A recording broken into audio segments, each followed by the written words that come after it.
Hmm. Saglit lang yan. Inom. Hinga mo na malalim.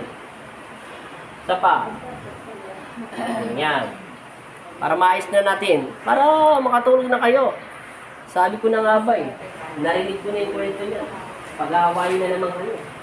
Matagal ka na kinukula, matagal ka nang ginamot, dapat matagal ka nang gumaling. Sige, upo dyan. Para ma-balance niya at tatanggalin lang yung magulong na yan. Punasan lahat ng pawis. So, di ba naligo ka ng pawis? Anong pinagkaiba? Kanina, parang sponge ko to, di ba? Ako, malambot na. May gumawak. Malambot na, di ba? Lalambot pa yan. Masakit. Masakit pa. Hindi na masyado masakit. Sige, magsisimula na tayo rito. Minsan lang yan. Hindi na yung away-away. Hindi naman tayo manan sa away-away. Lalo lang tayo. Para gumaling ka na, tuloy-tuloy na. Sayang ang panahon. Lagkit na katawan mo. Ngayon mo lang naramdaman yung ganyan lagkit, no? Tinalo mo pa yung basketball sa halikaw mo.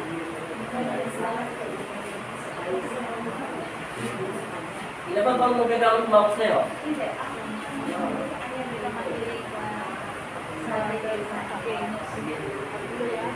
Kung paggamot ka na kay Mother James, okay lang yan, maraming problema. Siya yung nagdasal sa atin ng manok. Tapos yung ulo ko, tumunti, parang nabawasan ang yung ulo. Pero ang problema ko, yung nakamalang dito pag Salamat pa rin kay Mother James. Kahit pa paano, natulungan ka niya. Bumalik ka naman pala eh. Kaso nga lang, ito lang may palaypay kasi may pilay. Ito nagdidiferensya sa kanya. nakatulog na to. Nakatulong ka na pala kay Brother James eh. Sa Pasig yun, di ba? Saan ba na ito? Si Brother James na... Brother James pala, hindi sa Pasig. Yung ano ko, yung trabaho sa Panlipit. Ordeneta.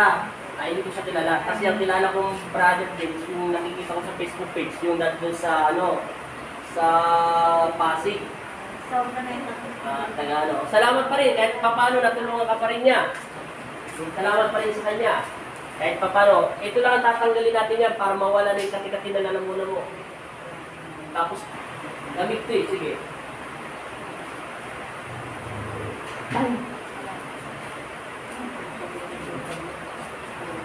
Wala.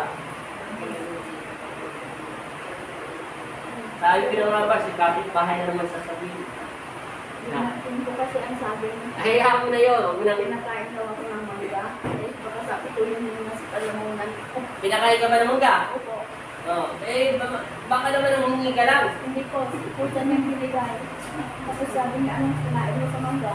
Sabi ko, alam mo, ibig sa kapilin mo lang na naman. Nasa magkakatin na lang muna mo sa lamang. Tapos sabi niya, sana kinain mo sa, sa suka.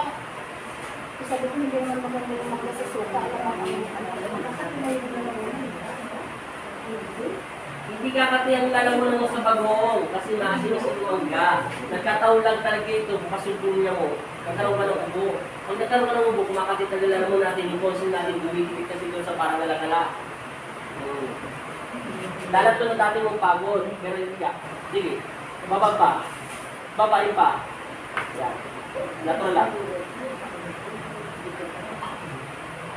Ingat. Sige, gumawa mo kayo, labas mo. Tayo.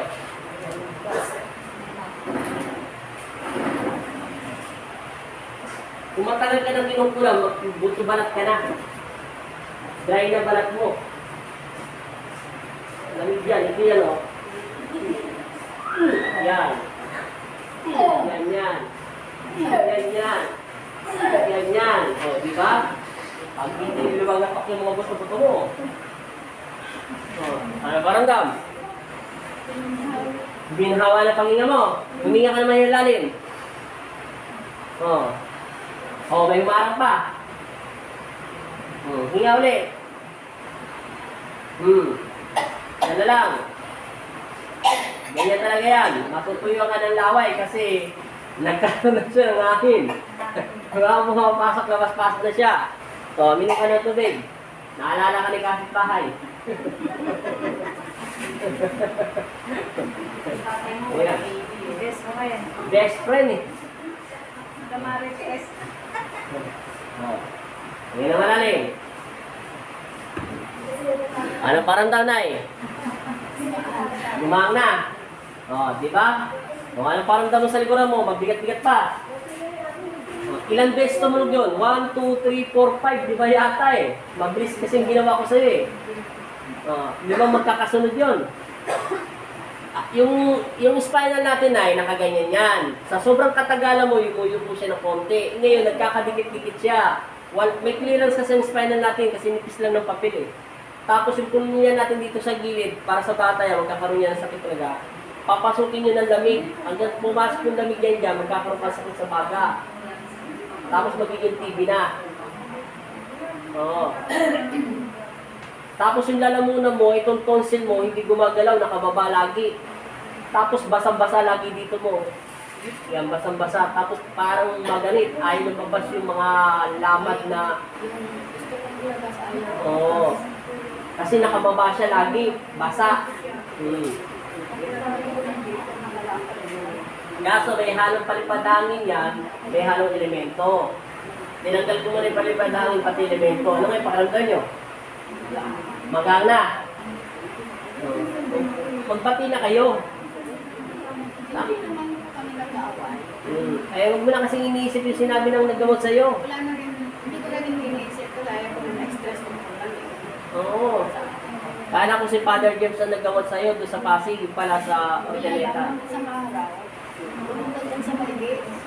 Yung apo ko na anak mo sa bahay. Sabi niya, bakit hindi pa ba magaling yung tutulungan mo? Ay, may laklang ka ba? Hindi naman ako nilalagna, hindi naman ako magkasakit. Yun ang sabi niya. Baka naman nabalitaan niya lang na may sakit ka, pinunta ka niya. Wala naman ako. Hindi niya nabalita ko na masakit ako. Tutuloy na, ito naman, hindi ako nagkasakit. Yung sa akin, may pumunta na. Pero hindi naman ako nabita para Eh di lumabas ka bukas, magpakita ka na walang kasakit. Pag kinausap ka, di kausapin mo lang. Oo. normal naman yung pagkain. Hindi ko naman siya pinipigmurin. Kasi, Kasi yan ang ayaw ko sa ibang manggagamot kasi katulad sa amin.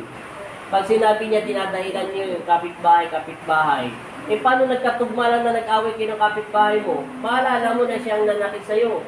Kasi tinuro sa akin ng aking ama, ipinakita ko sa'yo kung sino nananakit sa kanya. Alam mo, nasa iyo ang desisyon kung sasabihin mo hindi. Siyempre, pag nagkaroon ka ng sama sa kapitbahay mo, wala na. Masisira na yung friendship nyo. Pero sasabihin ko lang simple lang, mag-ingat ka lang sa mga pagkain na ibinibigay sa'yo. Pwede mo kainin, ipagdasal mo muna.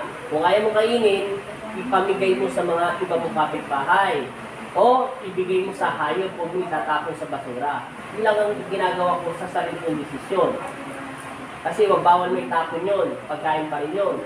Nasa sa'yo pa rin ang desisyon. Kasi pag nalaman ko kapitbahay mo na nanakit, halimbawa sa akin, hindi ako nagsasalita. Isa lang ang tinuturo ko. Magbalik loob sa Diyos, manalangin, magpatawad, humingi ng kapatawaran, basta pag may nagbigay sa'yo pagkain, di ba lang ang nanay kapatid mo, tanggapin mo. Tanggapin mo at kainin mo. Pero pag nagbigay sa'yo mga ibang tao, kapitbahay mo, tanggapin mo. Pag ayaw mo kainin, ipamigay mo sa hayop, pabigay mo sa iba mo kapitbahay. Yun lang ang sinasabi ko. Kasi ayaw ko magkaroon kayo ng samaan ng loob sa isa't isa.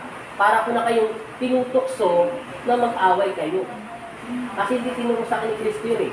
Ang tinuro niya sa akin, ituro mo sila sa akin, yung katulad ng tinuturo ko sa iyo na may pagmamahal at may pagtitiwala sa akin. Kasi ako maghahari sa kanila. Sila kasi ang tinuro sa akin ni Kristo, ni Jesus. Hindi niya ako tinuruan na magtanim ng galit o turuan ko ang aking pasyente na magtanim ng galit sa kapwa niya. Kasi sasambahin mo na rito si Satanas. Tutuksuin ka ni Satanas. Eh araw-araw mo siya makikita, sasabihin sa kabilang mong tenga, ayun yung kumukulam sa iyo. Patayin mo. Ipagsigaw mo na magkukulam siya. Di nabuyo ka. O, ipagsigaw mo na sinaktan ka niya. magparinigan kayo. O, ganun, si Satanas, trabaho niyo eh. Nagsasabi lang ako ng mga pasyente pag kinukulam, pag malayo, hindi ka mag-anak, o nakilala, tinatrabaho yun. Kinukuha ko talaga siya. Tinatanong ko, bakit mo siya tinatrabaho? Ganyan. Tinatanong ko maigi, nasaan ka ngayon itong araw? Bakit mo siya kinukulam? Sino ka ba para kulamin siya? Binayaran ka ba nito? Ikaw ba ka mismo, personal mo bang galit? Anong ginagawa mo sa araw na ito? Yan. Ano pakaramdam nyo? Magang na. O ilalako yung mga hangin nyo.